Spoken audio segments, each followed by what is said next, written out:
Hey, what's up, everybody? Bdf 44 coming at you with another video. All right, so everything went great last night. I made a playlist at the other motel. Did good with that.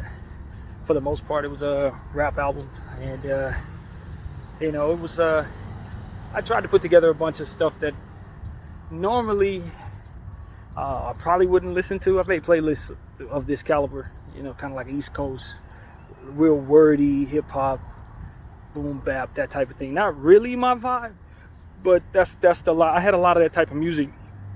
I had been storing up for like months and months and months. So it's like now it was just a great opportunity for me to just put all that together, sort through it, and make a playlist with it. I haven't listened to it. I think it's okay. Probably not like the greatest for me in terms of what I would listen to, but I think somebody will really like it. So, it's done. And of course, did a lot of homework on the Pelicans last night as well for the upcoming Laker game tonight. That schedule is about to get crazy again. About to start crunching games together like madmen over this next 3 weeks. So I don't know how I'm going to handle all of the highlights that ultimately would need to be watched to keep up the quality that I got going on. There's so many back-to-backs this month. And I really do want to have a life outside of looking at my phone and highlights of teams that I do not particularly care for. So I'm not really sure how that's about to go, but I'll take it a game at a time, and we'll see if I'm actually able to do that or will be willing to do that, because there are going to be days where I'm going to have to watch 2 hours worth of basketball highlights. That's just the reality of it. And I know that. So, yeah, we'll see how I feel about all that. What else going on? I feel good, man. I've been, like I said, kind of switching up my workout regimen. I've still done some sets of my half push-ups because I do want to maintain the ability to do as many of those as I built myself up to be able to do. But I got my mind set on proper push-ups, slow, deep push-ups at this point. And like I said, when I was first telling y'all this, I can only do about 20 of those before I start straining. So that tells me that the push-ups I've been doing, they're good for what they're good for. But when it comes down to actually doing real push-ups, I ain't really doing real push-ups. And so that's what I've put it into. Now the focus is start small, like we started with this, with the half push-ups. Start small, but make sure I'm damn near, if not fully, touching the floor with my entire body and compressing all the way up. Slow, like extremely slowly, more or less, to make it strain and make it hurt. And I was able to add one to that this morning. I was able, 20s was what it was. When I first decided to do this, it was an absolute strain. And this morning I was able to get out 21 without it being an absolute strain. So we're underway. We are underway in regards to revamping the chest. So that's the plan, man. It's to start small and then build. And here and there, continue my half push-ups. Maybe do 1 or 2 sets of those a day to keep up the ability to do it. But with every time I, go to do push-ups, it should be deep 21s is what I'm calling them. Deep 21s, add one. When it starts getting easy, add one, and then just build all the way up. And so that's going to be exciting for me. That's going to be really exciting. My chest has been ridiculously sore for the past 3 days. Ridiculously sore, like to the touch. I could barely even, reach around and hug myself. His chest was hurting so bad. But truth of the matter is, I'm almost fully healed from that. I think I feel pretty good for the most part, and now it's time to keep pushing. And that's when you need to add. So that's what it is, man. Excited about that. Excited about how I looked in the mirror today. So all the ab work and all the, different things I've been doing, bicycle kicks and stuff like that, it's starting to show at this point. So I'm headed in the right direction as it pertains to my exercise, and that's really all it's about for me. I don't have any doubt that I can always gain weight that ain't healthy, but losing weight is a challenge, especially the older I get. So when I start seeing little dentures here, a little slimming down there, I start getting excited about that. So that's what you're seeing me react to right now, is looking at myself this morning and realizing, the work that I'm putting in is working. So I'm getting away from red meat this week. I think actually to be honest with you, the red meat has probably helped with the muscle growth. So I may get back to it, but I think I'll take a week off and put fish in my stew, so to speak. It's been beef stew for the last 2 weeks, but I've had beef every day for the last 2 weeks. And that's when it has to stop. That has to stop simply because you don't want to start clogging your arteries and stuff like that. Your body gets used to eating beef as much as I've been eating it, as monotonous as I can be. That's a problem. That can really become, it can go from one thing being like a positive thing for your muscle growth to an entirely different thing where you ultimately packing on too much red meat. So I know better. I figured, hey, maybe I'll do 2 weeks on of beef, 2 weeks off, 2 weeks on, 2 weeks off, maybe something like that, and see how that goes. But I did buy myself some type of codfish or something like that to throw in there. So we'll see how that goes. I'm not as excited about the codfish, but the way I saw it was when I was eating that beef, it didn't really taste that great any damn way because I couldn't season it. And so it made the food, the food was bland, the beef was bland. So it's like, now it becomes a question of how much do I love the texture of what it is I'm chewing versus it being a bland tasting beef. And it's like, I like it, but now I don't love it to the point where I just can't live without it. Absolutely not. Let's keep searching for different proteins and different meats, so to speak. So I know turkey and chicken is not going to be it, but fish, depending on what type of fish it is, could be pretty decent, I guess. So we're going to see if this goes well with fish. I don't know. But, and that's what I did this week. So we'll see. What else, man? Not really much to anything else I got going on. A lot of meditation last night, a lot of prayer, thankfulness. The Lord assured me everything was going to be straight this week. And I trust him, as it pertains to the different things that I got going on.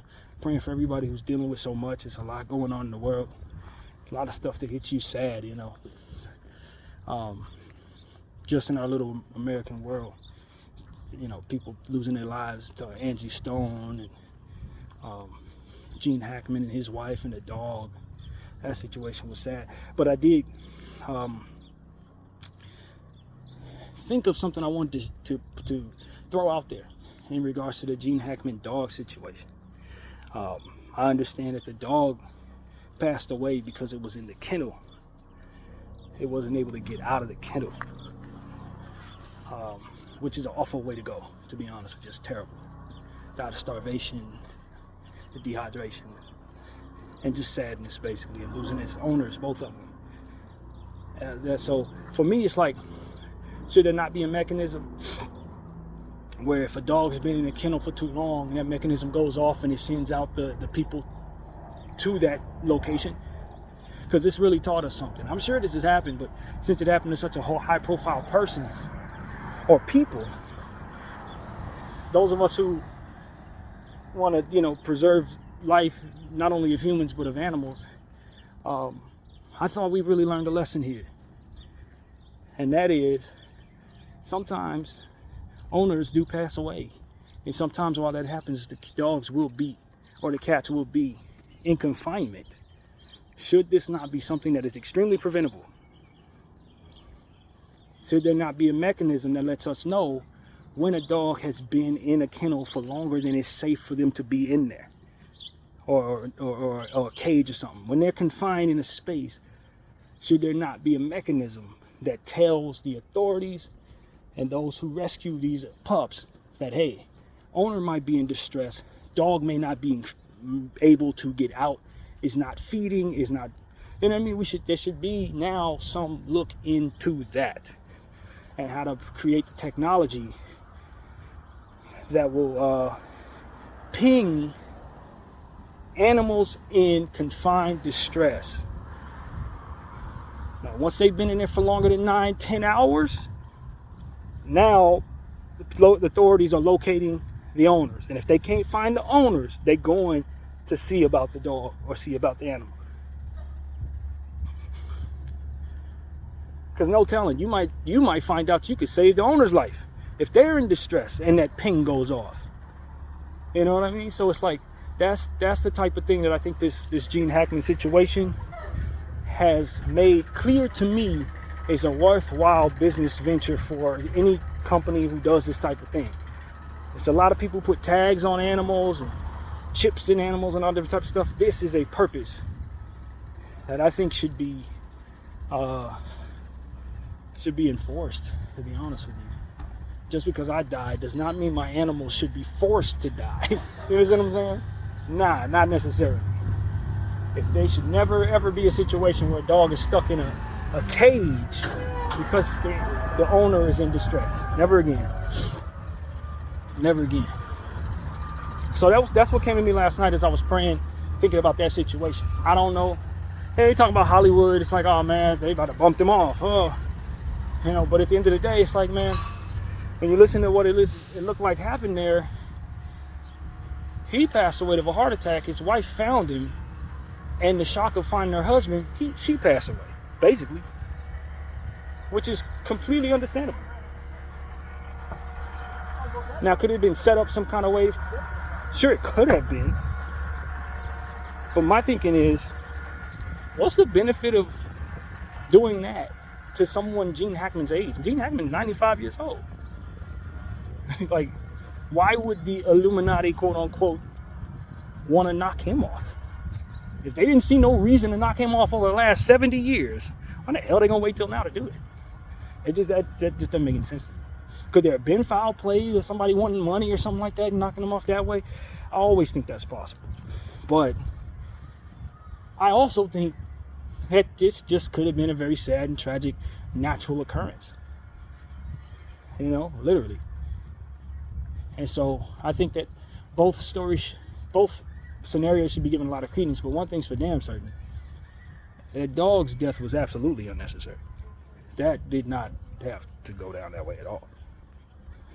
And I'm not saying there should be mechanisms that allow for those things to unlock after a certain hour, because that could be dangerous for a million reasons. You don't want the dog to be able to get out, but you also don't want the dog to be locked in there when the owner's in distress or no longer with us. That was just like okay, it's rather ridiculous that happened, and now we've learned from it on a national scale, international scale, with such a massive legend of a man who passes away, so that we can all be aware of what needs to be done at this point. You know what I mean? This didn't happen to just Joe Blow. This happened to Gene Hackman. So everybody in the world knows who Gene Hackman is, and anybody who's a dog lover or animal lover should understand the urgency in making sure dogs are not, or cats or any type of animals are not confined in cages without outside sources being able to get to them in the event that the people who are supposed to be over them are unable to get to them anymore. You know what I mean? Maybe those animals have been abandoned or something. It don't have to necessarily be like this. Maybe the owners are out of town. Maybe they got caught in traffic and their flight was delayed or something. Now they can't get back. Whatever the case may be. However that goes, there should be, at that point, the authorities and the animal rights, whoever, in a position to go get the dogs and the cats out of there. That's really what I gotta say. That now should be priority number one for the animal community. I don't ever want to hear another story of that nature. So that's what came to mind, man. Prayers out to the family there, of course. We value human life for sure. Ain't no question about that. But I think it's safe to mention that what I learned from this story didn't have anything to do with human beings. That's what I can say. So yeah, I just want to put that out there, man. Let's get on top of that. Animal lovers of many kinds.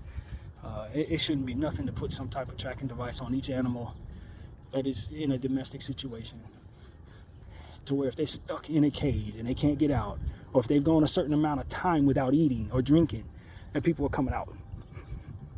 Yo, we're going to that location. We know exactly where that animal is. Let's make sure it's fed.